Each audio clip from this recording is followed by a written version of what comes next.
このぐらいの位置に座ればペタッと両足つくんだよ。乗車姿勢だいたいこうなると、まあでも止まるときにだいたいね、僕こうやってお尻ずらしちゃうんで自然とずれちゃうんだよな。ちょっとやってみますか。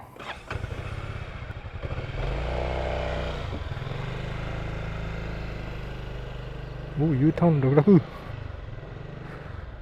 だいたい止まるときにこうして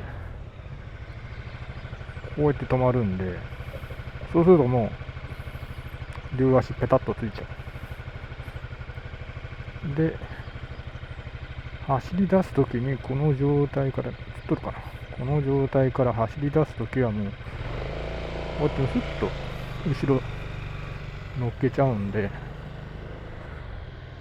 もう一遍やるとするかな。もう両足下ろしながら両手でブレーキ押して、これもう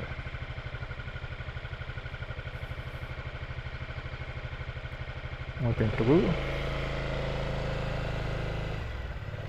こういってU ターンしてきてのここで止まる。